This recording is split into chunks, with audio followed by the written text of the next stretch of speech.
Então, hoje é um dia de revisão, né? Então, a gente vai, como sempre, conversar sobre o nosso calendário primeiro, depois a gente Professor, com faz o licença. curso de revisão, depois a gente vai fazer os exercícios, né? Quem falou? Alguém pediu a palavra? Pode falar. Professor, o pessoal no grupo está perguntando se o senhor vai colocar o link no Class, porque eles não estão conseguindo entrar. O link já está no Class, é o mesmo de sempre. Lá na barra atividades do Classroom, tem lá o link chamado link fixo do Google Meet. Tá sempre lá, é sempre o mesmo. Mas posso colocar também. É que o pessoal acostumou, né? Eu sempre coloco. Mas é sempre o mesmo link, nunca muda. Professor, uma outra dúvida. Você vai esclarecer melhor sobre a questão das aulas presenciais a partir da semana que vem? É o que está no e-mail, tá? A gente vai conversar a respeito, mas é exatamente aquilo que está no e-mail que a escola mandou. Tá certo, obrigada. Tá? A gente vai falar a respeito.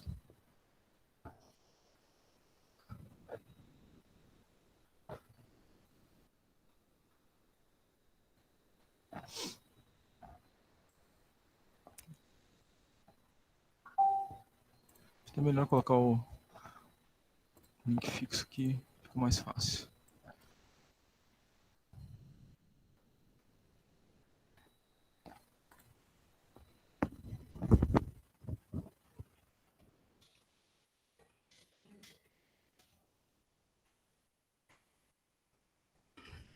Boa noite, professor. Boa noite. Professor, preciso de ajuda. Ali. Eu fiz o mapa mental lá naquele primeiro site que o senhor indicou no trabalho, só que ele já está todo pronto, só que eu não consigo tirar ele de lá e levar ele lá para anexar no trabalho. Faz um print. Vai que eu estou no computador, eu consigo fazer pelo computador? Isso, tem uma tecla. Dependendo do computador, ela fica um lugar um pouco diferente. Mas geralmente é do lado direito do teclado, tá? Em alguns teclados fica bem em cima no canto direito. Em outros fica ali do lado do teclado numérico. É print screen. É PRT-SR. O meu é um notebook, não sei se vai ter. Ah, tem. Tem também. Dá uma procuradinha, tem essa tecla aí, tira um print da tela, tá? Se tu não achar, é o Windows do teu computador? Windows. Tá. É o Windows 10? É o 8, eu acho. Tá. O 8 ou o 10 também funciona do mesmo jeito. Se não achar a tecla print screen, ali no cantinho esquerdo da tela tem um símbolo do Windows ali, a janelinha, né? Dentro daquele programa? Aí tu clica ali e digita corte. Vai aparecer ali ferramenta de corte. Aí tu usa a ferramenta de corte para tirar a cópia da tua tela. Eu não estou vendo nada disso aqui. Tu digitou corte? Só Tem tem que clicar ali em Windows, aí digita corte. Vai Mas aparecer lá dentro ferramenta desse de captura. programa? Aí tu clica Não, ali, colega. programa- Renata, é uma tecla com o símbolo do Windows.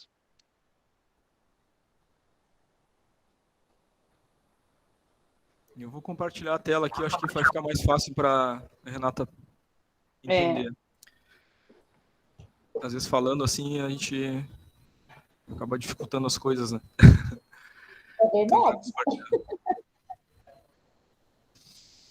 Deixa eu ver se eu consigo compartilhar. Não, é do Meet.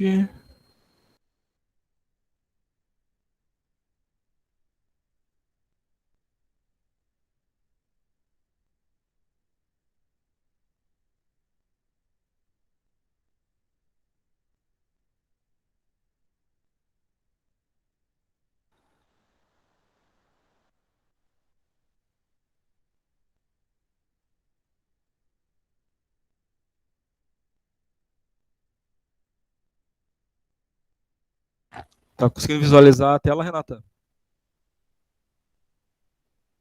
Tô. Tá. Olha onde eu estou colocando meu mouse aí. Tem o símbolo do Windows ali, na Não tô tela, à não tô esquerda. conseguindo ver o mouse. Oi? Não estou enxergando o mouse. Mexe ele para mim poder ver. Ali, Ah, ó. tá. Viu onde eu cliquei? Vi. Tá.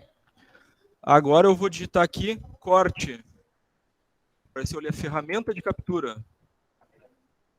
Aham. É essa que tu vai usar para tirar o print da tua tela. Clica em ferramenta de captura, aí vai lá em novo, e aí tu marca a tua tela inteira e tira a cópia que tu quer e depois cola lá no documento. Ah, tá bom. Vou tentar fazer. Tá? Tá, qualquer coisa eu peço ajuda de novo. Certo? Essa é o mais difícil. O mais fácil é achar a tecla do print screen no teclado e só clicar nela que ela copia diretamente a tela do teu computador. Tá? Tá bom. Obrigada, professor. Nada. Muito bem. Salvamos alguém hoje. E muito. Essa foi a nossa boa ação do dia, né? Não passe um dia sem ajudar alguém. Muito bem.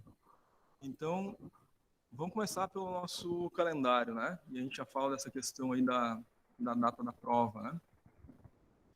Então, gente, inicialmente o nosso calendário, quando a gente começou essa disciplina, não tinha o decreto do governador, né? E a gente estava indo, né? Fazendo as nossas provas online, no Moodle, né? Tranquilamente. Agora, a partir do decreto, então, nós temos aí que ter esse retorno, né? À vida presencial. Ou seja, vocês que são alunos do EAD, vocês têm uma carga horária presencial, que é esse um dia na semana que vocês vêm na escola. Aí os outros dias da semana, o que é? Continua, né? Faz as atividades da N1 no Moodle, faz atividade de apoio, faz resumo, estuda a apostila. Aí no dia da aula presencial tem que estar aqui. E aí, claro, os dias das aulas presenciais, né? Vão corresponder sempre à quarta-feira da disciplina que vocês estiverem cursando. No nosso caso aqui, né, nós vamos ter agora a necessidade de estar presencial, todos, para fazer a prova no dia 17, né, que é a quarta-feira que vem. Tá? Como é que vai funcionar? Como essa turma é uma turma relativamente grande, né, nós temos aí 15 aqui vindo, em média, né, às vezes vem uns, vem outros, né, e tem mais uns 40 e alguma coisa no online. Tá? Se houver necessidade, a gente vai colocar alguns numa sala e outros numa outra sala, a sala do lado lá que está vazia, né? Para vocês fazerem a prova. Sim, vocês fazerem a prova. E aí vocês têm que trazer o dispositivo de vocês, né? O celular ou o notebook. Tem tomada aqui nas salas, também para ligar aí os carregadores de celular, enfim. E aí vai ser inserido, né, um código para vocês fazerem a prova. Então, só quem vier presencialmente na escola vai ter o código para fazer a prova, porque não pode mais fazer online, né? Segundo o decreto aí, para ter validade o curso, né, aprovação, nós precisamos ter a carga horária presencial garantida. Tá? Então, começa agora a partir da prova. Tá? Aí depois que a gente fez a prova, no dia 17, aí vocês já estão liberados após a prova, né? Vou fazer o fechamento, médias e tudo, vou publicar as notas. E aí, dando tudo certo, até o final da noite do dia 17 eu já publiquei as notas de vocês, tá? Lá na próxima quarta-feira, quando começa a próxima disciplina, que é a disciplina de administração de RH, né? Então a gente volta à vida do presencial normal, né? Tem que estar na escola, enfim, a gente vai fazer essa organização, né? Então, tem que estar presencial na escola, mesmo que a gente esteja alguns, né, nessa sala aqui, outros na outra sala, né, dividido, né,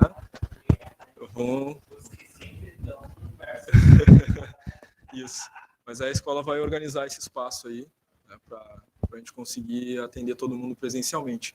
Né? Nem que a gente faça uma outra tela lá, enfim, né, fica um pouco aqui, um pouco lá, e a gente vai transmitir aula igual. Mas tem que estar presencial, né? E aí, fora da presencialidade, não vai ter transmissão, enfim, não vai ter mais nada online, né?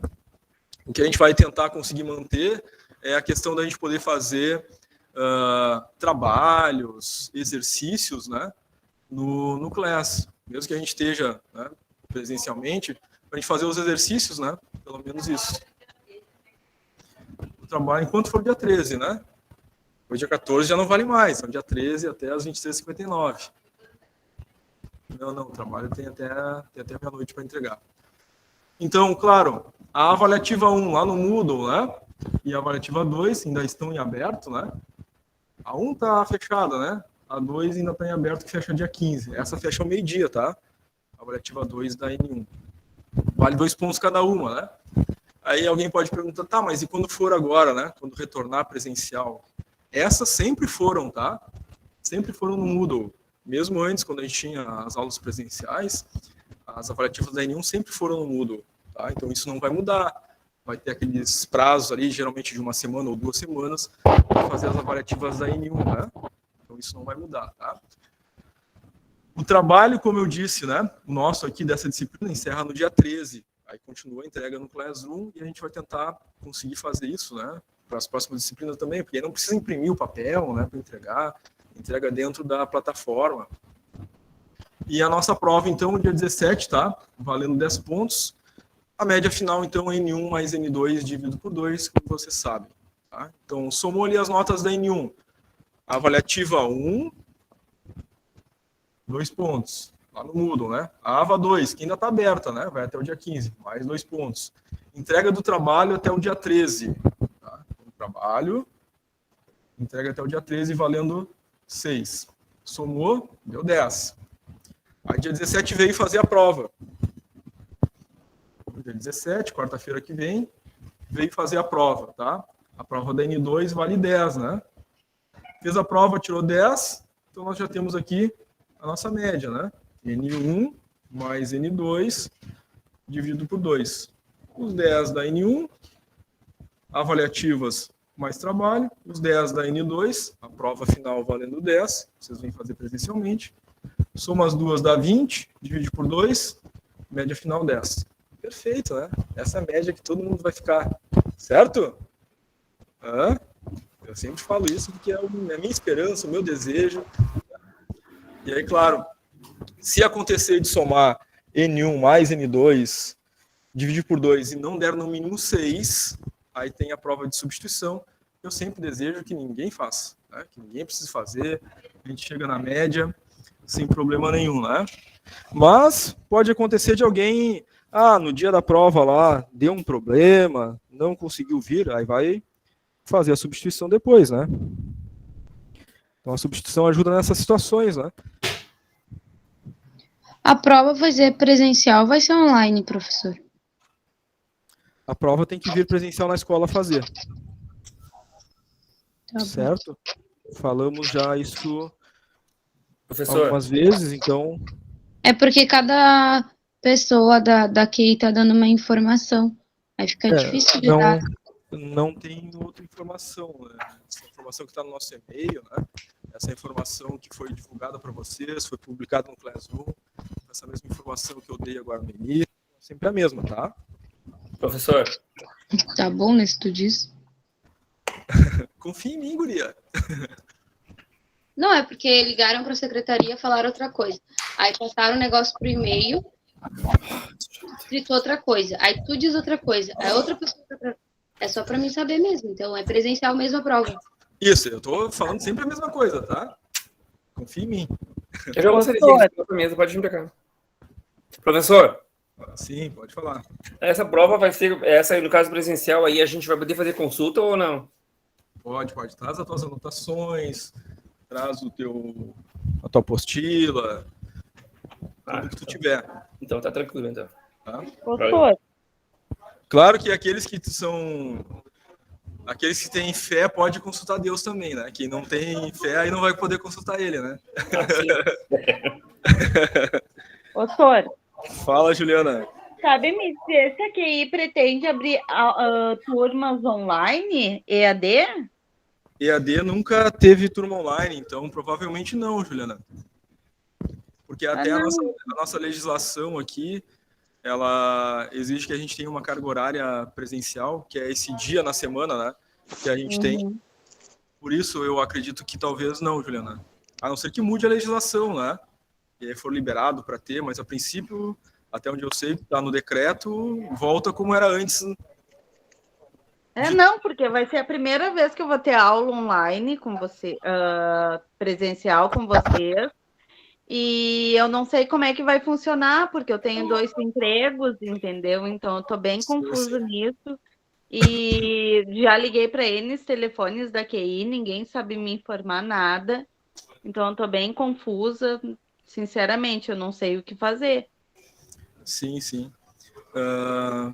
O que dá para fazer às vezes é a turma do sábado, né? Você trabalha de segunda a sexta, aí tem uma turma no sábado de manhã, para essas situações do pessoal que trabalha, né?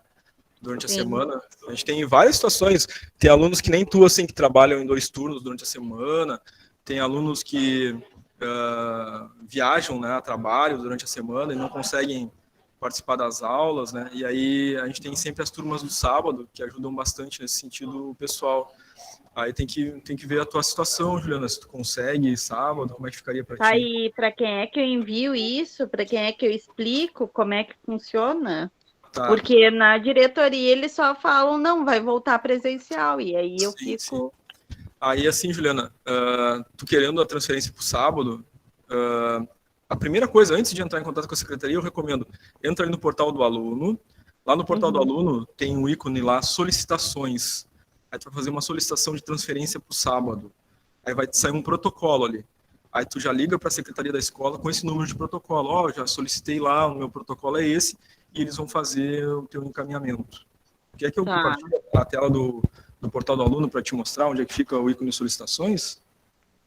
Não, eu sei ali, eu já abri algumas referente a. Tá, e se eu trancar a minha matrícula, no caso, tem prazo mínimo para voltar a estudar ou eu cancelo por tempo indeterminado? Essa questão de prazo mínimo para voltar, eu não sei te dizer, aí teria que ser diretamente com a secretaria mesmo, Juliana. É, outra coisa que eles também não souberam me informar. Que essa aqui. Que aí, tá. Essa parte administrativa, tá? Tem que ser com elas. Se as gurias da secretaria não tiverem informação, aí tu pode pedir para falar com a diretora Márcia, que aí ela tem essa informação, vai conseguir te orientar melhor, tá? Tá. A administrativa Mas, da escola. professor, ontem eu liguei e falei com as meninas também que eu sou um caso que eu não consigo voltar porque eu me mudei e eu moro em Santa Maria, não tem QI por aqui, nem cidade perto. E as meninas falaram que não tinham problema, enfim, mas ninguém sabe responder ao certo as informações que a gente precisa. E daí falaram que a diretoria ia entrar em contato e tal, e ninguém retornou até agora. Tá. Não sei se tá muito... Acho que fica mais fácil se eu der o e-mail da diretora direto para você, que vocês mandam um e-mail para ela. Deixa eu pegar aqui. Porque as meninas não conseguem responder e sempre falam que vão falar para a diretora, enfim. E daí a gente nunca tem o retorno certo. Eu tenho o e-mail dela aqui. Deixa eu pegar aqui. Aí tu manda o e-mail direto para ela. Aí ela te... Que no caso tinha que ter como trancar, né? Já que a gente não consegue fazer as aulas. Ó, mandei... Esse é o e-mail da diretora, tá? Aí tu pode mandar um e-mail direto para ela, colocar a tua situação e ver o que ela pode fazer. Tá? Certo? Certo. Tá, ok. Então já tá aí. Quem precisa também é a Juliana, daqui a pouco se precisar, né? Tem o e-mail da diretora. Acho que no primeiro dia de aula tinham compartilhado ali o telefone dela também, né? Colocou no grupo do WhatsApp. Quando? Agora? Semana passada? Então, a Vera que está dizendo também já tinha compartilhado lá no grupo do WhatsApp o telefone da diretora para vocês entrarem em contato direto com ela, né? Quem precisa resolver situações mais urgentes, tá? Se conseguir compartilhar de novo lá, tá. Ajuda. Muito bem. Então, gente, a colega vai compartilhar ali o telefone da diretora, então já vai ter e-mail, tem o telefone, eu vou falar diretamente com ela. Inclusive, ela está aí hoje na escola, está lá na salinha dela. Então dá para mandar e-mail, dá para entrar em contato com ela, que ela já atende vocês e ver essas dificuldades de quem se mudou de cidade, né? Quem tem necessidade de trocar de turno, né? Então já aproveitem essa semana para ver isso, né? porque depois na semana que vem tem a prova, e depois na outra começa a próxima disciplina. Então, falta 3 semanas, mas quanto antes a gente vê, muito melhor, né? Tá? Ela tem certeza que ela vai arranjar alguma solução. Então, dia 17, fecha a nota da N1 e N2, é publicada a média, e aí, se ficar abaixo da média 6, aí tem a prova de substituição para fazer, tá? Como eu disse, espero que ninguém precise fazer a substituição. Ó, já está ali também, a Renata também já compartilhou o telefone da diretora no chat. Legal, Márcia, obrigado. Legal, Renata, obrigado. Estou trocando os nomes. De nada, professor. Valeu. Então, a gente vamos começar a nossa revisão. Fazer uma revisão desse conteúdo, né? Do conteúdo da aula 1 a 6. Claro que não dá para, em uma aula, a gente revisar tudo que a gente viu, né? Em todas as aulas anteriores. A gente vai pegar os tópicos, os assuntos, os temas principais. Aqueles que, hashtag fica a dica, tem uma atenção especial em estudar esses conteúdos, porque pode, né, ser importante para a prova final de vocês. Então, depois pega esses tópicos, essas ideias, esse conteúdo, faz um resuminho no caderno, né? Já que vocês vão poder consultar, né? Então, já deixa um resuminho desses assuntos que a gente vai estar tratando aqui, né? Toda a apostila? Não, mas aí tu vai anotar toda a apostila, tu traz ela, né? Sim, pode consultar a apostila, mas é claro que se tu tiver o teu resumo, muito melhor, né? Vai ficar folheando a apostila, procurando. Se tu fizer um resumo, e até, inclusive, né? Quando a gente faz um resumo, lendo o material, facilita até, porque agora eu tô apropriado, inclusive, da onde encontrar o conteúdo. Porque se eu nunca li a apostila, nunca abri, aí... procura tal assunto. Nem sabe onde que está ali, qual capítulo, a sequência dos capítulos, se tem esse assunto na apostila, se não tem. Agora, se eu fiz o resumo, eu estudei previamente a apostila. Então, já sei, inclusive, onde achar, qual é o capítulo, né, essas informações. Né? Deu uma falha, né? Nessa edição saiu uma falha do sumário. Mas acho que para a próxima já vai estar corrigido. Aí depois eu te mando com a correção. E o sumário saiu impresso fora de ordem, né? É o gabarito da prova. E tempo, né? A vida é feita de tempo e falta de tempo. Né? Vamos começar, então, revisando o método PDCA, o ciclo PDCA. Só está mandando mensagem no chat. A Evelise pediu para avisar que está sem luz. Certo, Renata, obrigado. A gente vai gravar, né? E depois essa gravação fica para ela, né? Fernanda levantou a mão. Pode falar, Fernanda. Professor, uma dúvida. Eu posso levar a apostila, então, na prova, né? Sim.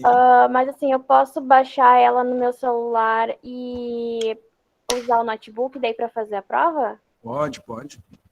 Então tá bom. Obrigada. Claro, tranquilo. Muito bem.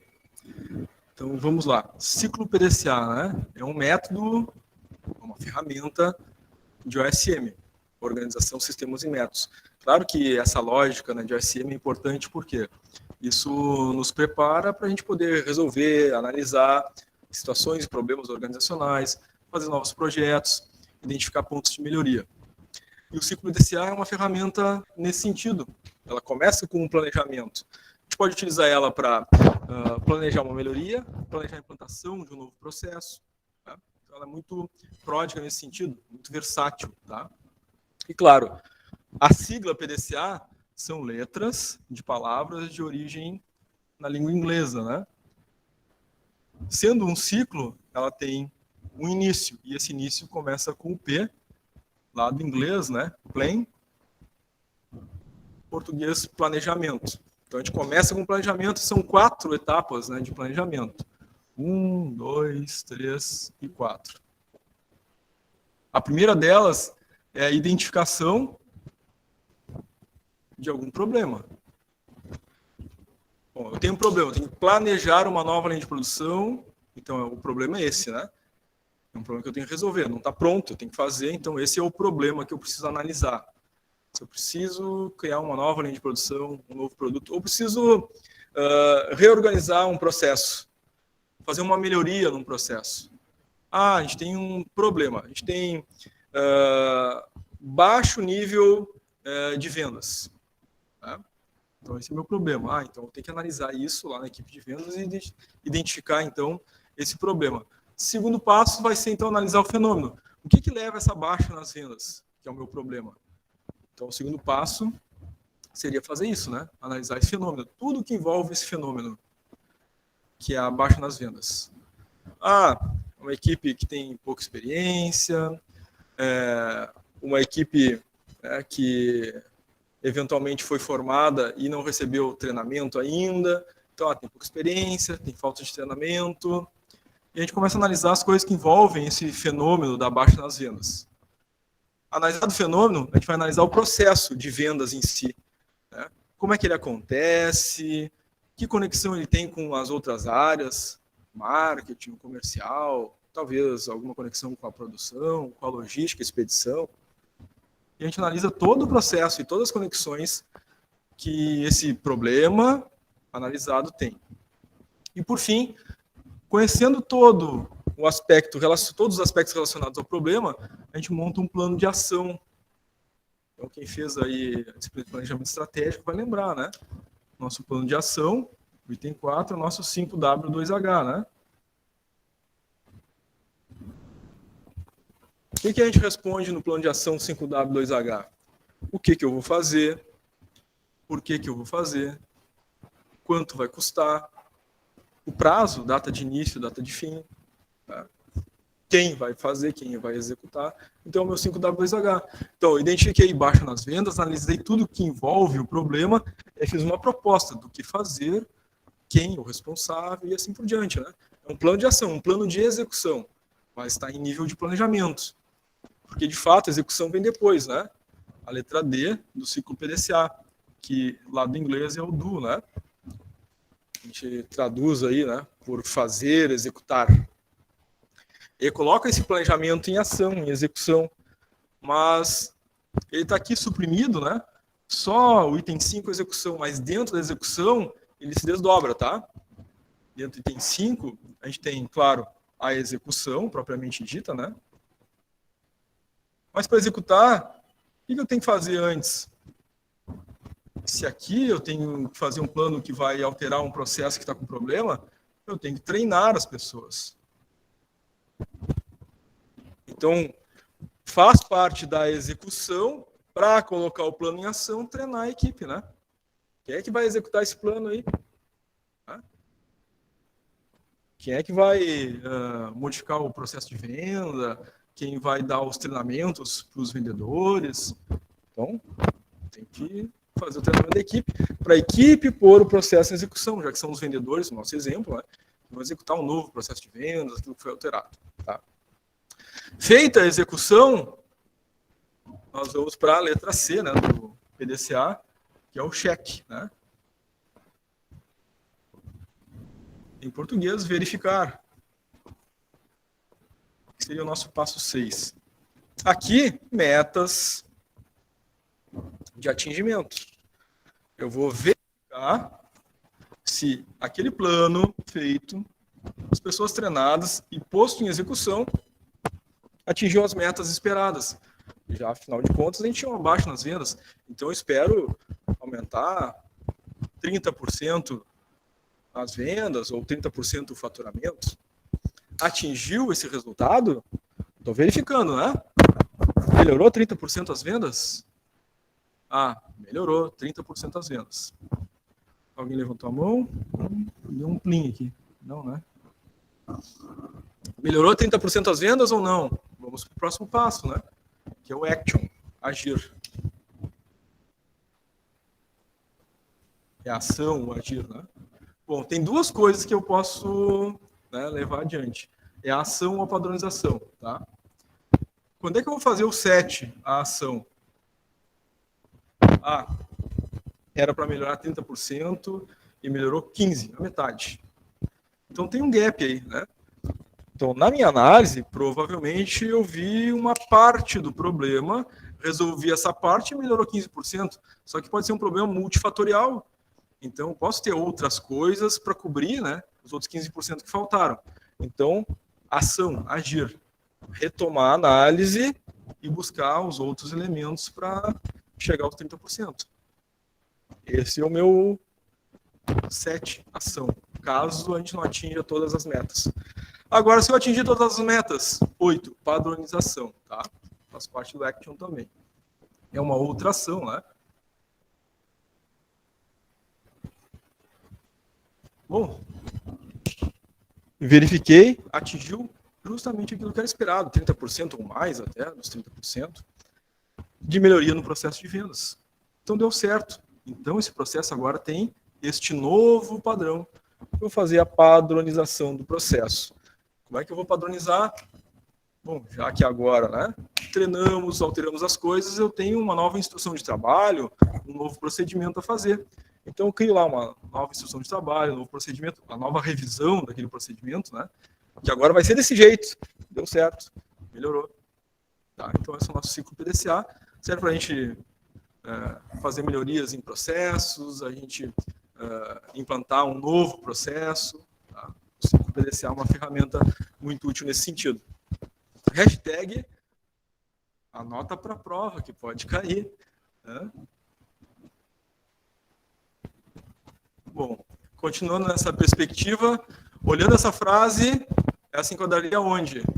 Mudança na embalagem do produto para atender uma reclamação de um cliente. Lá no action do PDCA, né? Eu fiz a mudança da embalagem, então eu estou agora padronizando, né? Mudei a embalagem, ok, atendeu a necessidade, então tem um novo padrão, uma nova embalagem, né? Já não é mais aquela antiga, já tem um padrão novo. Então se adequaria para o action. Então cada situação, claro, né? Dita pode se enquadrar, né? No plain, no do, no check, no action. Ah, se eu tivesse verificando as metas, né? Se a embalagem foi aceita, se a embalagem, né, resolveu o problema. Ah, eu estaria no check. Se eu tivesse fazendo, então, a produção da nova embalagem, estava executando aquele processo. Se eu estivesse em reunião com a equipe, pensando no que seria feito para melhorar a embalagem, né, estaria aqui nessas etapas de análise de fenômeno, análise de processo, né, do peso do planejamento.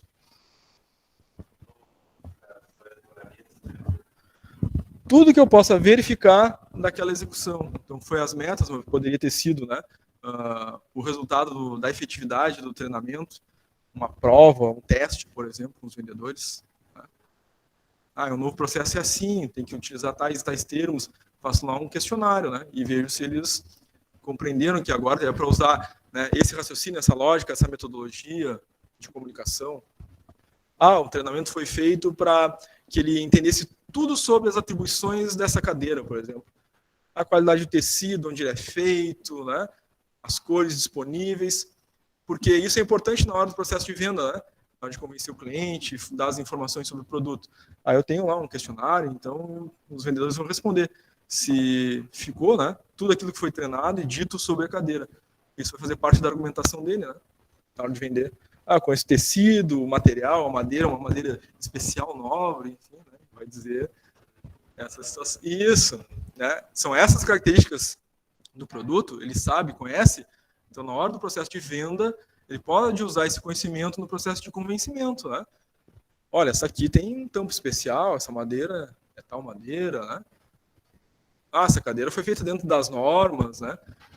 Melhor para a segurança ou melhor para o conforto do cliente. Então, essas informações, claro, vão estar dentro desse treinamento e pode ser verificado, né, nessa fase aqui. Né? Não só metas, né, de faturamento, por exemplo, ou metas de aumento de volume de vendas. Né? Era isso? Mais alguém? Uma pergunta, uma dúvida?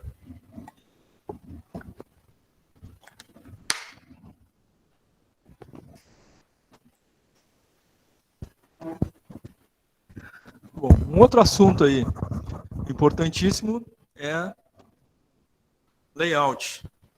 Claro que ele é importante porque está no trabalho disciplinar, né? E eventualmente vai aparecer na nossa prova. Né? Layout é uma palavra de origem inglesa, né? A gente gosta bastante, né, de palavras dos estrangeirismos, mas layout significa arranjo físico. Tá? E o arranjo físico nada mais é do que a organização de máquinas, equipamentos, móveis, utensílios e pessoas dentro do processo de trabalho, dentro do processo operacional. Tá? Isso é um arranjo físico. Então, organizar todos esses elementos, né, é organizar o layout, então, de uma forma lógica, precisa, que traga a maior eficiência, a maior eficácia. Então, esse é o nosso arranjo físico ou layout.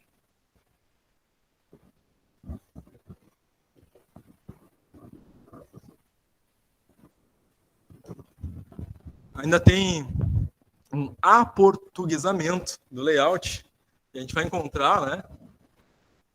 Vocês talvez já tenham visto em algum livro, ou lido em algum lugar, né? É layout, assim, né? Coisa meio estranha. É. Aí tem assim, tem de outros jeitos também. É tudo aportuguesado, tudo errado. Tudo errado. Ou é layout em inglês, ou é arranjo físico. E esse negócio de layout... Tem com E também, tem layout, tem assim, ó. Tem assim, ó, com E e com Y. Tem de tudo que é jeito. Tudo errado. Nenhum tá certo, né? Ou é layout em inglês, né? Não é eu escrevi como se li, mas é o layout em inglês ou arranjo físico, né? Né? Mas a ideia aqui é que né, ele tem essa utilidade toda que a gente falou, né? Eu posso, pelo layout, otimizar a minha produtividade, assim tornando o processo mais... Vou dar outra palavra aqui. Mais efetivo, que é a eficácia, né? Eficaz, mais eficiente.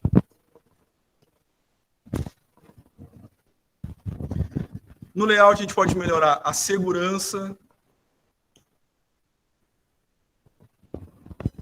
das pessoas. Então, algumas coisas eu posso fazer ao mexer no layout. Tá? Produtividade. Aqui está a Vera trabalhando, né? Lá na outra ponta está o Guilherme trabalhando. Aí os dois são parte do mesmo processo. A Vera terminou o trabalho dela, estava fazendo lá uma folha de pagamento, né? Aí foi levar para o Guilherme fazer a conferência, porque em RH tem isso, tem que fazer conferência, né? Aí, olha o tempo dela. Para cá e para lá, para cá e para lá, para cá e para lá, o ano todo. Não, ele termina a conferência dele, conferir, tá certo. E aí ficam os dois, né? Transitando. É quase um crossfit, né? Vai caminhando, né? Para lá e para cá. Então, o layout pode melhorar a produtividade de ambos, né? Melhorar a situação dessa empresa. Então, pega a mesinha do Guilherme, né? Coloca ali do ladinho, né? Da mesinha da Vera, põe em L, faz uma célula de trabalho, né? E aí ela termina, passa para ele, ele olha, depois passa para ela, né? Sim. Isso. Se não tiver erro, é só isso. Se tiver erro, ainda tem que... Né? E quando não é, em andar diferente, né? Desce um andar, sobe, né? E não tem elevador, é de escada, né? E isso é um processo administrativo. Agora imagina numa indústria, produção. Aí tem um pallet lá, o cara encheu uma caixa de peça mecânica, põe em cima, vai lá arrastando aquela peça pesada lá para o outro lado para levar para outro setor, né? Aí volta com... E aí, claro, que esse transporte de peso, isso leva, né, a algum dano à saúde do trabalhador, às vezes, um risco, né, de acidente. Então, e olha, acontece muito acidente fatal em indústria, né? Muito, né? Imagina tá num segundo piso, né, carregando, e tá na beirada dali, aí daqui a pouco tá carregando e tomba, né? E aí é de vidro lá o negócio, quebra o vidro, cai as peças em cima de alguém que trabalha lá embaixo. Acontece. Escolher octado também. Então, quase partindo, né? Então, o layout vai ajudar nisso, né? Segurança, melhoria da produtividade, tornar o espaço mais eficiente e eficaz. Então, inclusive, o nosso trabalho disciplinar tem isso, né? Tem ali 18 etapas de um processo, E lá na figura tem lá aquelas 18 etapas, né? As mesinhas lá, 1, 2, 3, 4, até 18.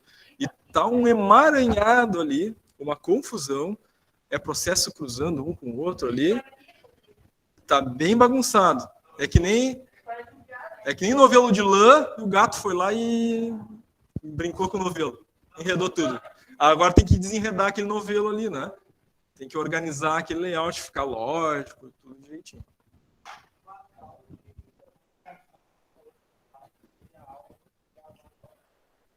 Tá, certo.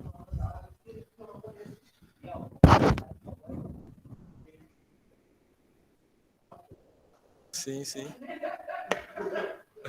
Falou que comprou na internet, só que não inativava mesmo. Tá. Sim. Tá. Sim, sim, tranquilo. Bom, tá sendo gravado também, o pessoal que tá com problema depois consegue, né, ver a gravação, mas pela presença na chamada. Valeu. Agora com o 5G, eu acho que vai baratear também, né? Porque entrou mais 6 empresas, né, na concessão. Hã? Mas foi assim também, né? Quando mudou do 3G para o 4G, também tinha celular. Tem celular que não. Os celulares não tinham, né? 4G. Aí depois, com o tempo, as pessoas foram trocando, né? Mas pode ser que, inclusive, saia alguma operadora faça. Talvez alguma operadora faça alguma promoção, né? Troca o celular, o plano e tal. Né? Mas eu tenho certeza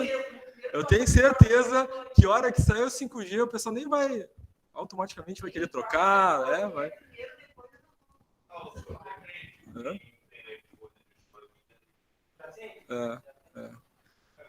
Quem tem Xbox já é 5G, né? A gurizada gosta de jogar um LOL aí também. Quem tem um Play aí, quem tem um Xbox já é 5G, né?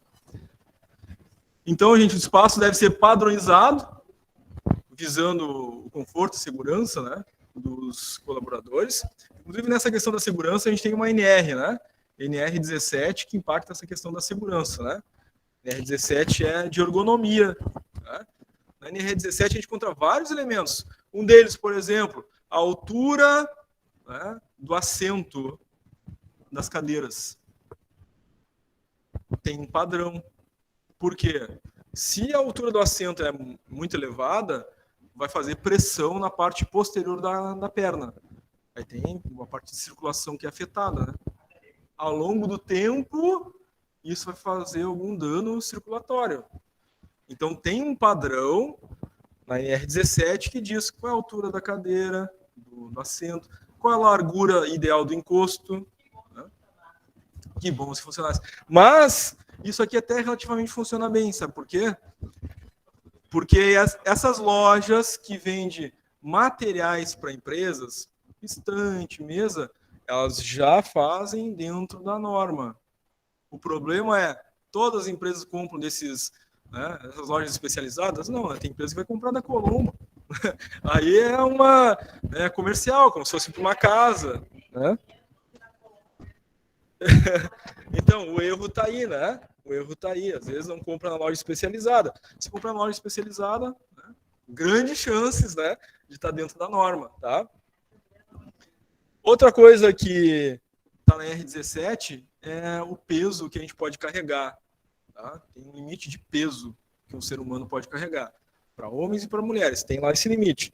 Se não me engano, é uma diferença mais ou menos de 5 kg. Acho que o homem até 30 e a mulher até 25. De cabeça agora não me lembro, mas tem esses limites, tá?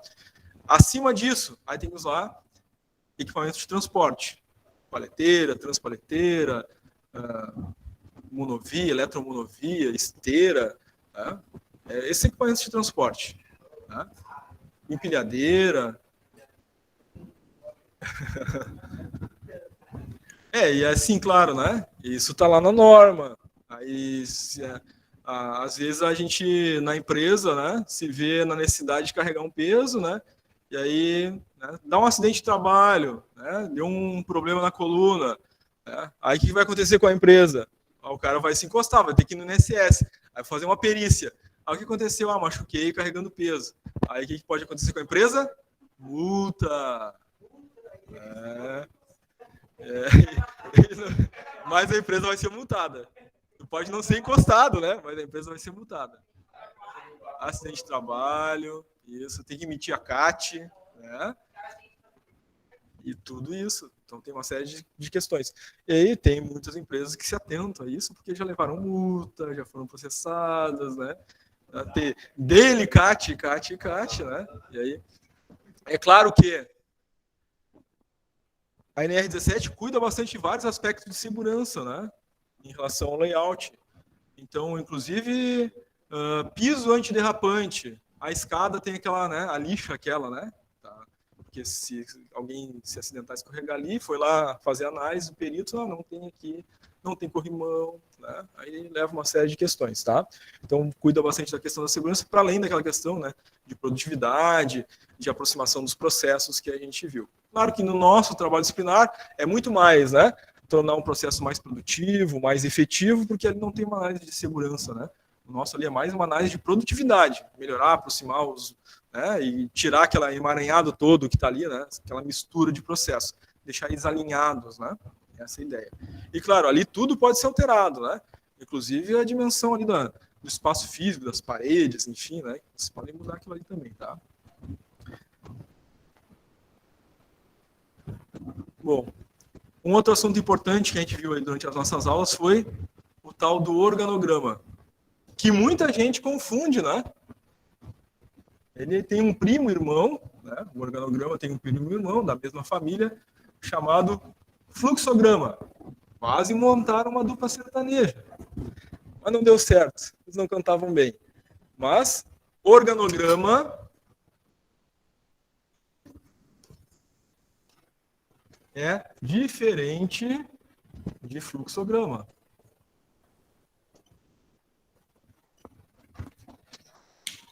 Organograma começa com orga. Estrutura organizacional.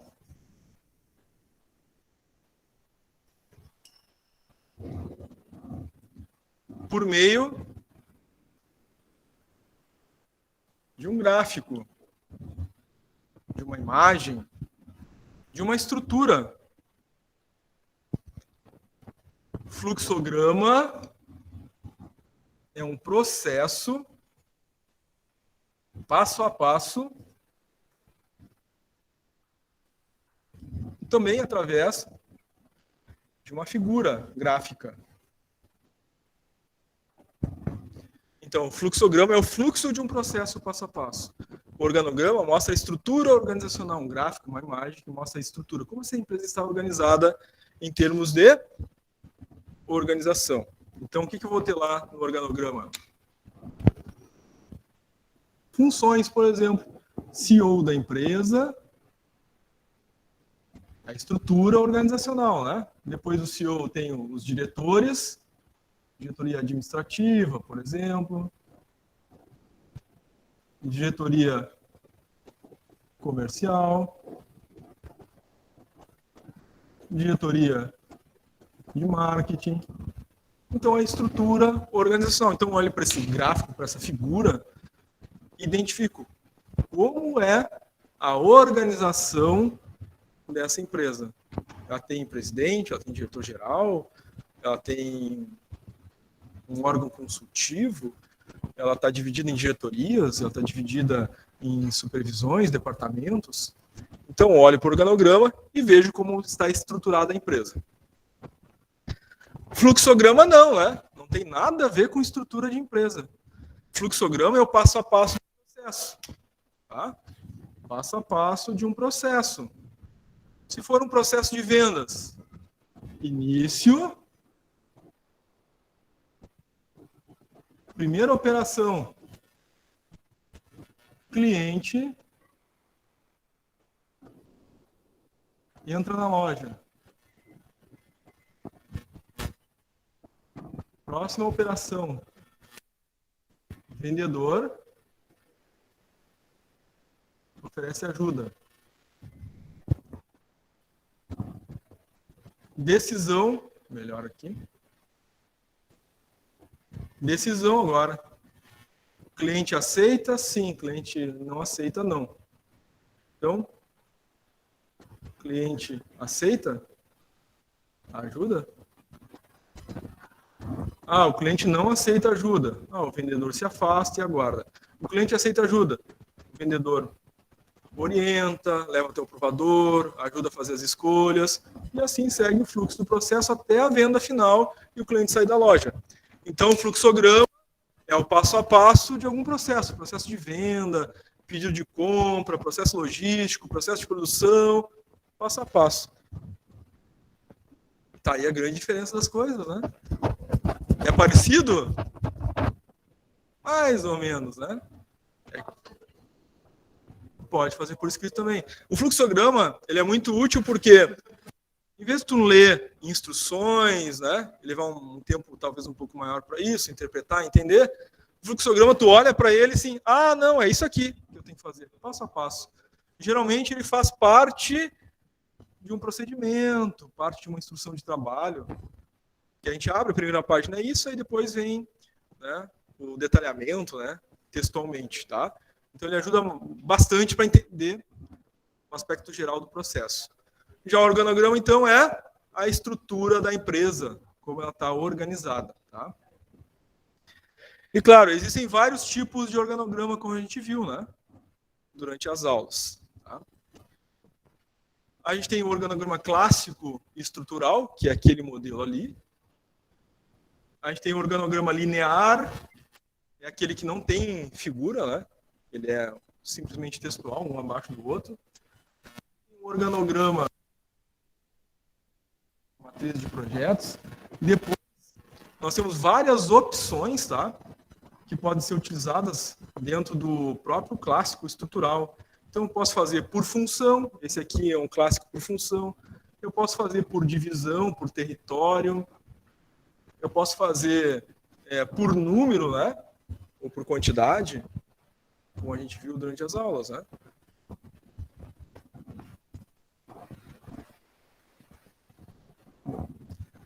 OSM, claro, né? Quando a gente vai fazer uma melhoria, analisar um processo, propor um projeto, analisar alguma coisa que está acontecendo, inclusive no próprio PDCA, né?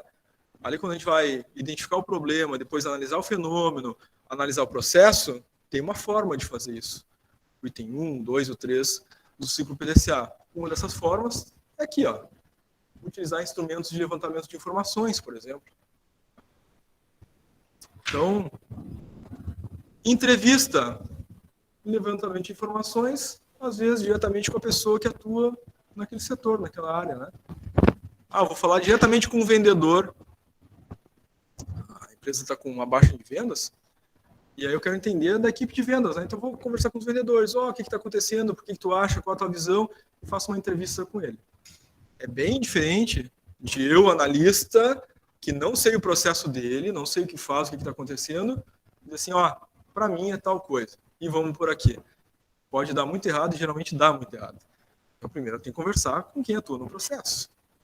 Entender os problemas, as situações, as dificuldades, e pedir, inclusive, sugestões, né? Que quem atua direto com o processo sofre as dores daquele processo. Ele que sabe. Puxa, eu tento fazer isso, aí o sistema cai, né? Eu tento fazer aquilo, e aí não tem informação lá cadastrada corretamente no sistema, e aí eu ofereci para o cliente, fui olhar lá no estoque, não tem, né, no sistema cadastrado o produto, e aí eu tenho que correr atrás e tal. E aí ele vai falando o que está acontecendo. E eu estou fazendo a entrevista e estou levantando todas as informações. Depois, eu posso fazer um questionário também. Porque no processo de vendas, nós temos lá o cliente que é atendido, né? E o cliente pode ter uma visão dele sobre o processo. Eu faço um questionário lá para o cliente final, né? O que ele acha do processo de vendas, as facilidades, dificuldades, sugestões. Então, eu já tenho aí duas visões, né? Tem a visão do vendedor, eu tenho a visão do cliente, e agora sim, né? Fazer minhas observações pessoais, com base na experiência daquilo que eu notei, que eu vi, né? Das informações que eu captei. Então, eu tenho, né, 3 pontos de referência para fazer esse levantamento todo, fazer análise do fenômeno, análise do processo, para depois partir para um plano de ação, né? Então, é muito temerário, né? A gente só, eu olhei, eu vi e é assim. Não parei para analisar com as pessoas que atuam no processo, não parei para analisar com aqueles que recebem alguma informação daquele processo ou que são atendidos por aquele processo. Então, foi inadequado o meu levantamento de informações. No mínimo, esses 3, né? Tem que ter. Tá? Com esses 3 diferentes atores, né?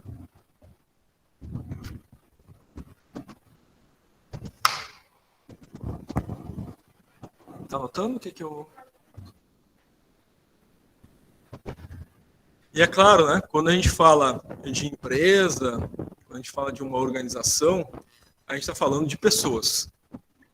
E aí quem já teve outras disciplinas comigo já ouviu falar isso mais de uma vez, mais de 10, mais de 20 talvez, que empresa não é prédio, não é computador, não é mesa, não é cadeira, não é sistema, não é o estoque, não é matéria-prima. Isso não é empresa, isso são coisas.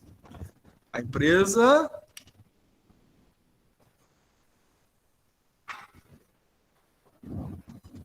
é pessoas. Isso é empresa. Empresa é pessoas. Que são as pessoas que lidam com os problemas, que são inovadoras, que trazem ideias, que resolvem as situações, que usam a máquina, que usam o sistema, que usam o computador, que ocupam o prédio. Então, empresas, esses aqui que fazem o resultado. Pessoas fazem o resultado. Até porque, se não tiver pessoas, a máquina vai ficar ali, ó. O sistema vai ficar ali. Então, é daqui que vem o resultado. Sendo mais claro ainda, né? Se a empresa tem faturamento maior ou menor, é por causa das pessoas. Então, uma das competências, né, que a gente procura desenvolver, ou deve desenvolver nas nossas equipes, né, relacionado ao né, conhecimento, habilidade e atitude, é desenvolver a capacidade, né, saber ouvir, observar, argumentar. Onde é que está isso? Aqui, né? Atitude, comportamento. O outro, né? Aqui o C é conhecimento. Também uma parte que a gente não pode deixar de investir nas pessoas, né? E aqui, claro, treinamentos, enfim, que vão levar ao desenvolvimento de habilidades. Em termos de atitude, é claro, trabalho em equipe, capacidade de comunicação, lidar com as diferenças, saber respeitar os outros, saber falar, saber ouvir e saber argumentar. Então, esses elementos, né, saber ouvir, observar e argumentar, são uma competência humana, fazem parte, né, da gestão de competências e a empresa deve buscar, para obter melhores resultados, fazer esse desenvolvimento. Se a empresa não faz, resultado, faturamento menor. Porque eu tenho pessoas que fazem o resultado, que têm menos desenvolvimento comportamental, sem falar nos outros, né? Quanto melhor for o desenvolvimento comportamental, melhor a comunicação, capacidade de trabalhar em equipe, de se entender e de buscar algo em comum, pessoas fazem mais resultado, mais faturamento. Se todo mundo briga, ninguém se sente bem, pronto. Um já não ajuda o outro, né, Vera? Não, pior ainda, não puxa, dá uma puxadinha no tapete, assim, né? E aí o resultado é um desastre organizacional, né? O clima já não é bom, as pessoas vão trabalhar por obrigação, né? Não me sinto bem lá. Quem é que fez aquele clima ficar daquele jeito? As pessoas que estão lá dentro. Então aí a gente tem, né, um desenvolvimento emocional, aí, toda a parte de treinamento e desenvolvimento que é importante, né? E inclusive o psiquiatra, né? Ou vai na igreja, sei lá, né? Faz alguma coisa por si mesmo, né? Um psicólogo, um psiquiatra, conversa com alguém, né? Vai na sua fé, na sua religião, para se equilibrar, né? Emocionalmente, mentalmente, né? E tenta se resolver. Porque aqui, ó, conhecimento e habilidade, isso aqui, conhecimento a gente faz um curso técnico, faz um curso superior, um treinamento. A habilidade a gente desenvolve, né? Também com treinamentos, enfim. Mas a parte comportamental, como é que faz? Tem cursinho para parte comportamental, um curso técnico para ser uma boa pessoa, né? Para evoluir como ser humano, aí fazer uma faculdade de evolução do ser humano. Onde é que está essa faculdade? Onde é que a gente faz isso? Olha só, quem é vivo sempre aparece. O tempo estava bom, né? Tinha previsão de sol para 30 dias, agora, deixa eu dar uma olhada. Nublou, hein? Nublou agora. Tá até caindo umas gotas de chuva já ali. É? Olha. O que aconteceu contigo? O que aconteceu contigo que tu veio?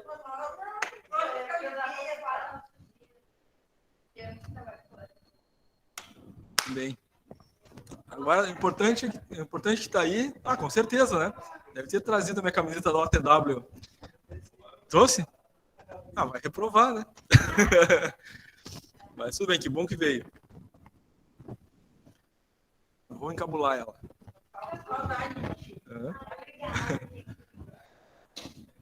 Então, a gente acabou de fazer essa diferença um pouquinho, né? Sobre fluxograma e organograma.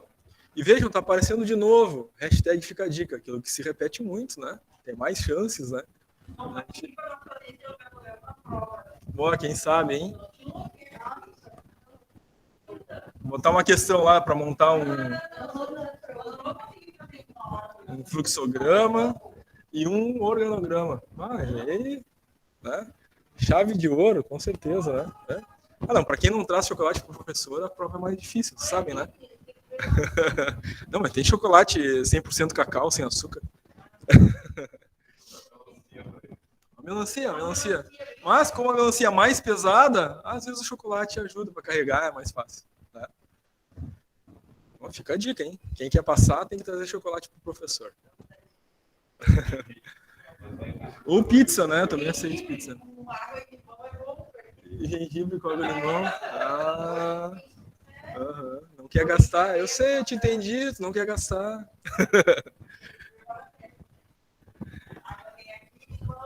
Tudo certo, né? Muito bem. Eu vou me lembrar disso na hora de corrigir lá o teu trabalho. Vou lá a prova. Mas agora é o fluxograma. O fluxograma tem umas figuras básicas aí, e na maior parte dos casos, né, a gente utiliza, para não confundir com o organograma aqui, vou apagar isso aqui.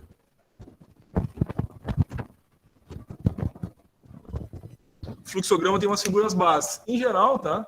A gente vai usar aquela de início e fim. A elipse está cada vez mais bonita, né? Cada vez mais... Parece uma ameba, né? Mas é para ser uma elipse, tá? Então, esse aqui é o símbolo sempre de início ou fim do processo, tá?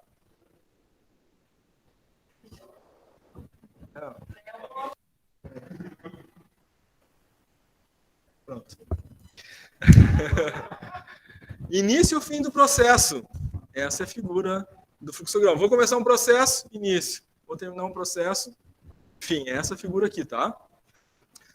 Outra muito utilizada é de operações, é um retângulo, tá? Essa aqui é utilizada para operações. Operações, ações. Aquele exemplo que a gente deu antes. O cliente entrou na loja. Essa figura que usa é uma ação, né? Uma operação. O vendedor foi até o cliente para ofertar ajuda. Ah, é uma operação, então é um retângulo. Outra figura muito utilizada é a decisão. Aquela que tem em algum momento, tá? Em que há uma escolha. Em geral, ou sim ou não. E aqui tem uma pergunta. O cliente aceita ajuda? Sim, vai para um caminho, não vai para outro. Essas três resolvem a maior parte das representações de fluxograma de processo. A grande maioria. Mas, é claro, tem situações que a gente vai ter que usar, por exemplo, um arquivamento. Né? Tem um símbolo de arquivamento de documento, por exemplo. Né? Mas esses aqui são os mais comuns, de longe, mais utilizados. Inclusive, o exemplo que a gente viu em aula, né? Usava esses três aqui. Um exercício que eu dei para vocês fazerem também, aquele exercício lá, dava para fazer só com esses três aqui. Né? Ah, nem lembro, não fez, né? A gente descobre quando a pessoa não fez, ela não lembra. Não fez. Mas, na aula que a gente teve fluxograma, um dos exercícios que foram passados era montar um fluxograma de um processo. Tá lá. Tenta fazer.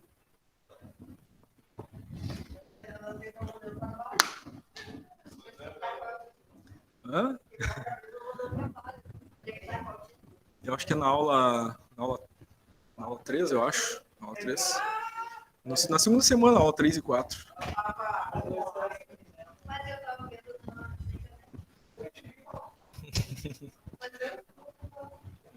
Não, ela só absorve, né, Amanda? Amanda, sim. Mas a Amanda só absorve.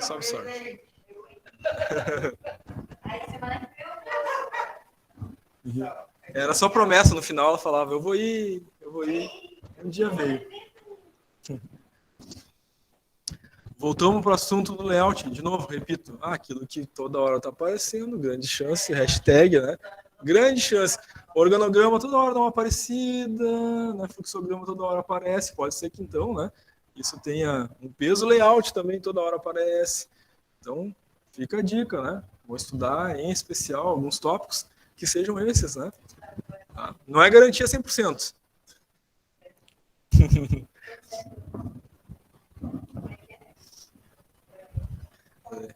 Layout. Agora o troço começou a pegar, né? Layout, organograma, fluxograma, ciclo PDCA, a gente falou antes de chegar. Também.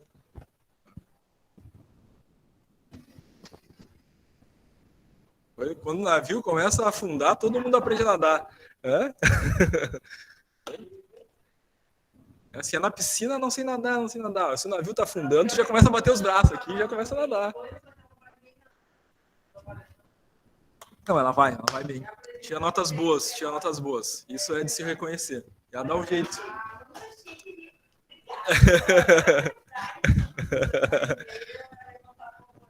Ela dá um jeito. É que eu estou tentando receber minha camiseta da OTW, que não veio até agora. Mas ela vai se redimir. Então, a gente viu ali um pouquinho sobre os layouts e layout organizacional. Claro, né? O layout de fábrica, ele tem uma distinção, porque ele vai lidar especificamente com o processo produtivo. Então, tem riscos, por exemplo, no layout de fábrica que não tem no layout de escritório. Por óbvio, né? A gente até citou alguns exemplos aqui, né? Carregamento de peça pesada, por exemplo, equipamento de transporte dentro do processo produtivo, pode ocasionar eventualmente algum acidente, né? Com o áudio aberto, hein? Então, claro, né? É importante a gente fazer uma relação no layout de fábrica, o layout de produção, sobre os materiais que são utilizados. E esses materiais, tá? Podem ser materiais que podem levar algum tipo de risco aos profissionais. Tá? Pode ser. Eu acho que tem alguma coisa que está acontecendo. É a Vera. Ela entra com o perfil do marido João, mas tá dando algum ruído no microfone dela, acho que. Tá com problema. Oi, que houve, professor? Agora conseguiu. Boa noite. Boa noite. Oi? Tava dando ruído no teu áudio aí, a gente não sabia se tu tava querendo falar. Não. Tranquilo? Então tá. Tranquilo. Fica à vontade. Obrigada. Então, uma das coisas muito importantes é o layout produtivo. A gente tem determinados tipos de empresas fábricas que vão utilizar materiais que possam ser contaminantes, que possam ter algum risco de acidente. A indústria química, por exemplo, vai ter que usar, né, a proteção. Né? O trabalhador vai ter que, então, tem que analisar esse layout, esses materiais. Daqui a pouco tem que utilizar, né, algum filtro para respiração, ou é um ambiente que traz muito barulho por causa das máquinas, tem que usar protetor auricular, ou tem que usar capacete, né? Daqui a pouco tem que usar, né, um coturno com a biqueira de aço, porque pode cair peça no pé e machucar. Então, uma série de coisas, né, que são importantes. Também analisar no layout as capacidades. Eu tenho uma capacidade atual, capacidade instalada atual, e eu posso ter uma capacidade futura. Então, a OTW hoje produz lá 1000 camisetas. eu tenho capacidade de fazer 1.000. Mas se daqui a pouco a empresa bombar muito e eu tiver lá um pedido de 100.000 camisetas, como é que eu faço agora? O espaço que eu tenho não dá certo, né? Aí tu vai ter que alugar um outro espaço, vai ter que te mexer, mudar esse layout, né? Daqui a pouco tu começa a patrocinar o Flow Podcast e aí eles vão lá bombar. OTW, né? Pode delas. Né? Quem sabe, né? Já pensou? Tá lá, né? Aí família, né? Vai Monark, fala aí. É o Monark, né? OTW, o Monark daquele jeito, né?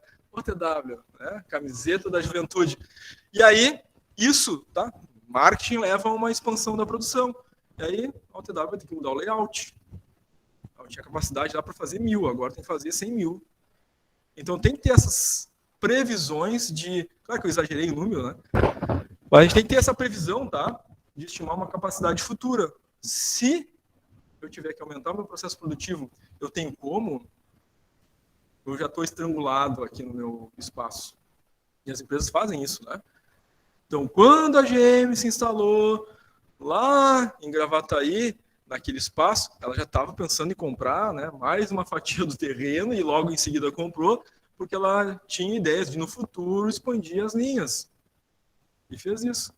O Zafari, quando comprou lá, um terreno aqui, outro ali em Porto Alegre, e não colocou nenhum Zafari ali, mas ele comprou o terreno. O bairro cresceu, movimentou, construíram condomínios, agora está na hora de colocar o Bourbon Valley aí. Tá? Por quê? Já pensando nessa expansão em termos de espaço físico, né? Pode ser no mesmo local ou posso adquirir outros espaços. Antigamente se brincava muito, né? Que em Porto Alegre aqui, a gente saía de uma Panvel e entrava noutra, porque né, era uma do lado da outra, uma em cima da outra, né? Eu achava que estava entrando numa padaria, estava entrando numa outra Panvel aqui, né? Porque realmente tinha isso, né? E aí é uma outra estratégia, tá? Eu uso o espaço físico para ocupar a minha posição, né, de mercado na mente do consumidor. Então, mesmo que eu não esteja vendendo muito ali, eles utilizaram bastante isso durante muito tempo. Mas tem custo, né? E agora mudou essa estratégia. Não é mais assim. Mas antes era, né? Uma na esquina, uma no meio da quadra, outra na outra esquina, do outro lado da rua tinha outra Panvel, né? Principalmente nas regiões aí de grande movimentação, né? Cis Brasil, Centro de Porto Alegre, Protásio, esses lugares aí que tem muito movimento, era assim mesmo, né? Vocês devem se lembrar. Estratégia de uso de layout, né? Espaço físico. Bom, nós falamos um pouquinho ali das competências, né? Gestão por competências, o chá, né? Conhecimento, habilidade e atitude. É uma outra coisa aí que tem que anotar na lista aí, né? O chá, conhecimento, habilidade e atitude. A questão da competência humana, né? Saber ouvir, enfim. Agora nós vamos para uma competência técnica. Uma competência técnica, competência profissional, ela diz respeito ao conhecimento das ferramentas e dos processos. A outra competência é uma competência humana. É saber ouvir, saber argumentar, né? Trabalho em equipe. Isso. Agora, na competência técnica, ela não é comportamental, então ela, portanto, o meu entendimento de como fazer as coisas, né? Usar as ferramentas, entender o processo, fazer o atendimento, por exemplo, né? Fazer a elaboração lá da matéria-prima que vai virar o produto. O confeiteiro, por exemplo, o que seria a competência técnica do confeiteiro? Saber usar a batedeira, o forno, entender como é que elabora aquela massa de bolo, por exemplo, qual é a proporção, né, de farinha, leite, ovo, fermento, enfim. Vai fermento no bolo? Não vai, né? Eu não entendo de bolo, não entendo de bolo. Não entendo de bolo, não entendo de bolo. Eu só compro o bolo pronto. Fazer não é comigo. Eu sou bom em fazer pipoca e ovo.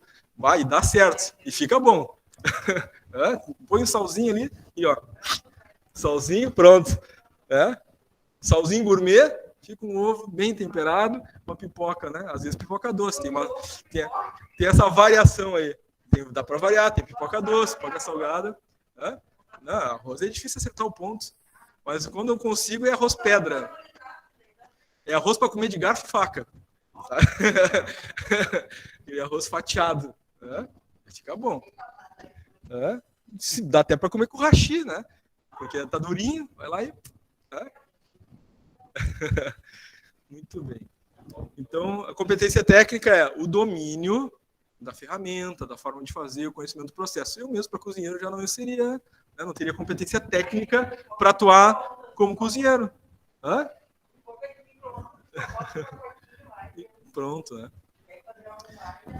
Isso é uma coisa extremamente importante, né? Porque as pessoas fazem resultado e as empresas precisam contratar pessoas que têm domínio sobre a competência técnica para aquela função.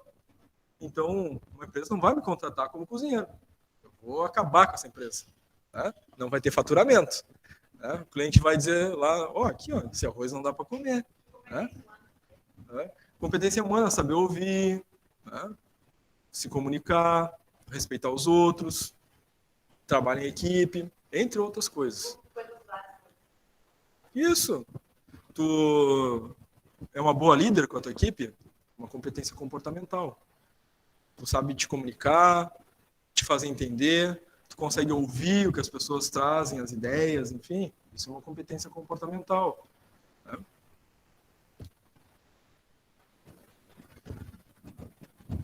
Certamente, então, eu não vou ser o cozinheiro. Outra pessoa que detém essa competência vai ser.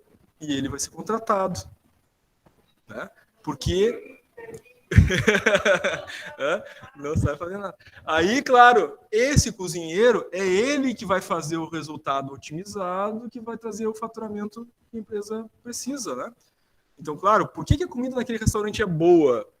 Porque eu fiz uma contratação de alguém que tem as competências técnicas e aí enche o restaurante, né? Eu tenho lá um bom cozinheiro, né? É boa a comida, todo mundo vai lá. Mesmo que seja um pouquinho mais caro que outro lugar, né? A gente... Isso. Aí tem outras coisas, né? O ambiente, o layout do restaurante, né? Tem outras coisas. Mas o cozinheiro é a peça-chave ali, a competência técnica dele. Mas, junto a isso, voltamos para a competência comportamental. Aí esse cozinheiro cozinha muito bem, mas briga com todo mundo na cozinha. Tem que chamar o Jacan lá para organizar lá, né? Eu não brigo com ninguém lá na cozinha do meu, não. Não, Renata. Renata é boa cozinheira e tem a competência humana bem desenvolvida, né, Renata? Tem que ser, né? Depois manda o endereço do teu restaurante para nós que a gente vai lá comer um rango free. Então tá bom, mando sim. Vai toda a turma e a gente vai lá, invade o restaurante da Renata. A Renata prometeu aqui que era gratuito. Não. Depois da prova, vai lá 60 pessoas. Abre a Kombi e sai 60 da Kombi. Os donos vão ficar faceiros, mas aí a conta é por vocês.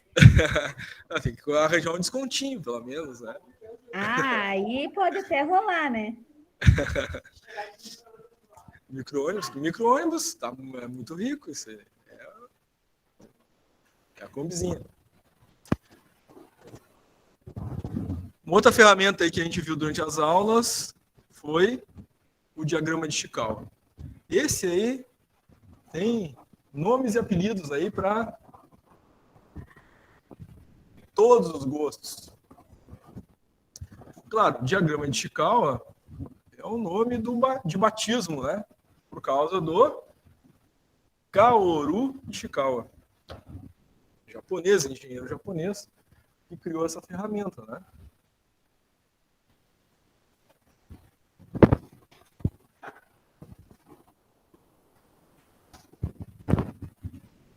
Então, Ishikawa, nem sei se eu escrevi certo sobre o nome dele, faltou o I.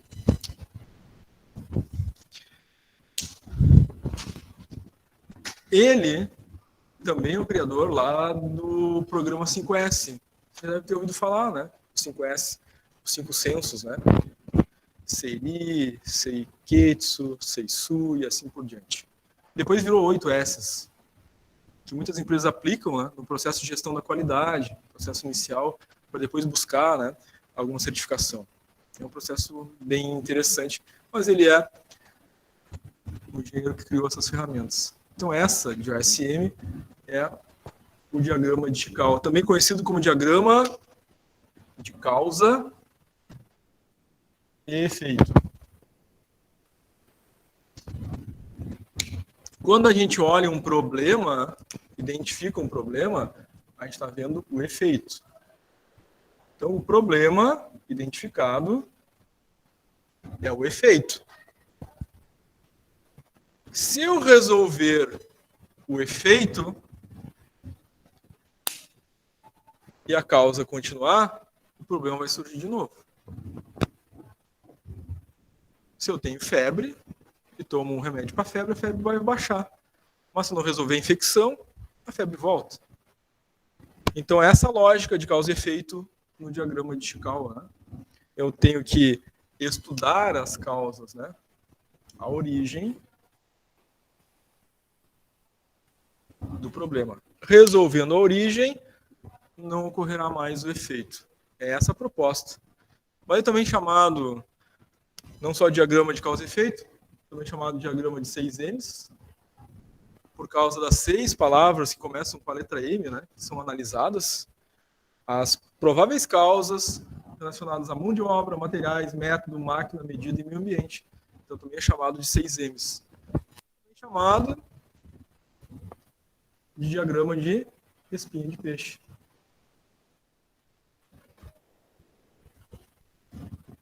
Por óbvio, né? Olhando a figura dele ali, realmente, né?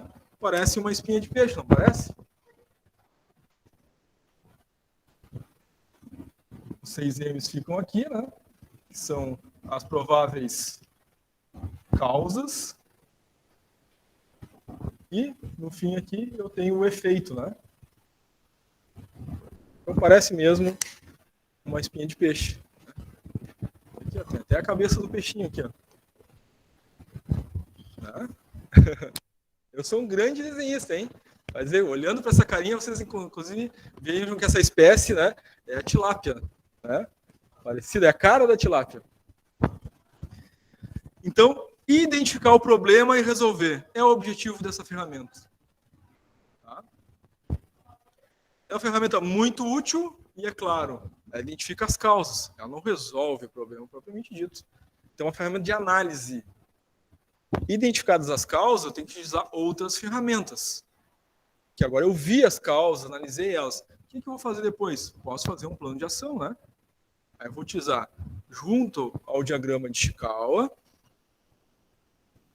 um plano de ação 5W2H. Aí identifiquei as causas. Então, a primeira causa, eu vou responder lá no 5W2H. O que eu vou fazer com relação a essa causa? Então, eu faço uma proposta. Quem vai ficar responsável? Por que vai ser feito? Quanto vai custar? O tempo para realizar? E resolvo, né? Montando um plano de ação. Tá?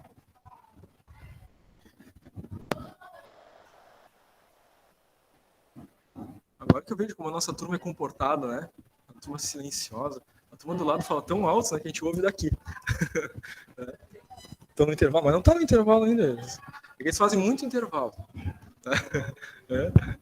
Fazem intervalo, a aula começa às 19, aí já 19h05 começa o intervalo, né? 21h55 termina. Tipos de organogramas. Olha só, tem um relato ali. Então, isso pode acontecer, né? Vem o relato de um processo, de uma empresa, e com esse relato eu consigo identificar se eu conseguiria representar por um organograma de território, um organograma por função, organograma por cliente, organograma por divisão, organograma por quantidade, foram todos aqueles que a gente viu, né? Durante a aula sobre organograma. Então, nesse caso, já está aqui, né? Esse relato eu consigo representar ou por território ou por cliente. Por quê? Vamos ver o que diz ali. Uma empresa de ferramenta mecânica possui fábricas espalhadas em 4 países diferentes. Ah, já entendi por que é por território. Porque são países diferentes. Então, eu posso ter a divisão Alemanha, a divisão Portugal, a divisão América do Sul. Países diferentes.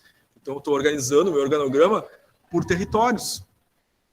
Se fosse nacional, né, em estados diferentes, diretor comercial, divisão Sul, divisão Nordeste, divisão Sudoeste. Então, estou dividindo por território. Então, ele já está dizendo, né, que é países diferentes. Então, eu posso ter um organograma por território. Beleza. Sendo que todos eles recebem ordens diretamente da matriz, porém possuem autonomia própria. ele também possui uma equipe de vendas especializada em atender indústrias. Ó, é uma equipe de vendas especializada em atender diferentes indústrias. Então, são diferentes clientes. Outra em construtora e uma terceira distribuidora. Então, tem clientes indústria, tem clientes construtora, tem clientes distribuidora. Então, posso organizar por clientes. Tá? Então, essas duas possibilidades estão ali, né? Está lá, 4 países diferentes por território. É por tipo de clientes, indústria, construtoras e distribuidoras. Diferentes tipos de clientes. Então, aí cabe, né, aplicar nesses 2 tipos aí, tá? Tá quase no nosso intervalo? Tá quase, calma. Vamos terminar a revisão, a gente faz o intervalo, faz a chamada, aí depois da chamada tem exercícios da revisão, não acabou ainda, né? A gente vai fazer uns exercícios para fortalecer todas essas ideias, né? E a gente ficar bem preparado para a prova da semana que vem. Quem participa da revisão, faz os exercícios da revisão, depois na prova, é sucesso. Quase garantido. Tem que estudar. Né? Por território, que é o que a gente viu ali. Então tá lá, né? Se alguém esqueceu, departamento comercial, divisão norte, divisão centro, divisão sul. No caso de uma empresa nacional ou dentro do estado, por exemplo, tem essas separações por região, né? Mas diferentes países pode ser por território, aí o nome do país, né? Divisão do país tal, divisão do país tal, ou por continente, né? Eu posso ter divisão Ásia, divisão América Central, divisão Europa. Então, tudo é por território nesse caso, né? Pode ter situações assim, podemos. A Unilever, né? Vai ter divisão América Latina, né? Divisão América do Norte, divisão Europa, né? Nesse caso.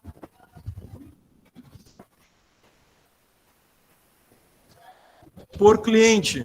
As lojas de departamento são um exemplo claro disso, né? Clássico. Então, tem lá uma classificação por tipo de cliente, que seria infantil, feminino, masculino, mas, no caso específico, a gente viu do exemplo anterior, era por indústria, construtora e assim por diante, né? Era aquele tipo de cliente que eu atendo em específico com o meu produto, que é um produto industrial, né? Agora sim, voltamos logo após o intervalo. Depois do intervalo, vamos ter a nossa chamada e exercícios. É bom, o pessoal gosta de um papo, conversar. Ô?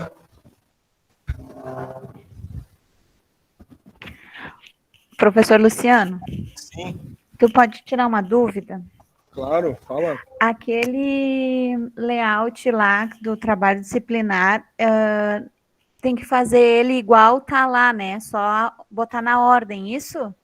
Tu pode até alterar aquelas dimensões do espaço, tá? Eu quero aumentar um pouquinho o tamanho dele ali, por exemplo, né? Mas eu consigo fazer aquele layout naqueles mesmos sites que o senhor botou lá de opções para a gente fazer ou não? Consegue, tá?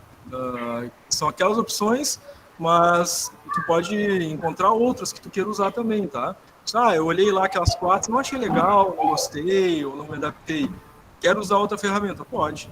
Tá, e se eu quiser fazer ele no papel, tirar uma foto e anexar lá, dá também? Pode também. Ah, tá bom então. Valeu, muito obrigada. Nada. Eu tenho uma dúvida também. Fala, Patricia. Se eu não quiser mudar a estrutura ali, as paredes, tá tudo bem também? Ou... Tudo bem também. Tá, é livre, tá? Vocês podem fazer aquilo que vocês acham melhor. Então tá, muito obrigada. Nada. O importante ali é melhorar a produtividade, melhorar o resultado com um novo desenho que vocês vão fazer. Aí cada um vai ter suas ideias. O fluxo do processo também, né? Tá bom. Isso, perfeito. Tá, gente? Então, vamos fazer um intervalinho. E daqui a pouco a gente volta, então, às 20h55, tá?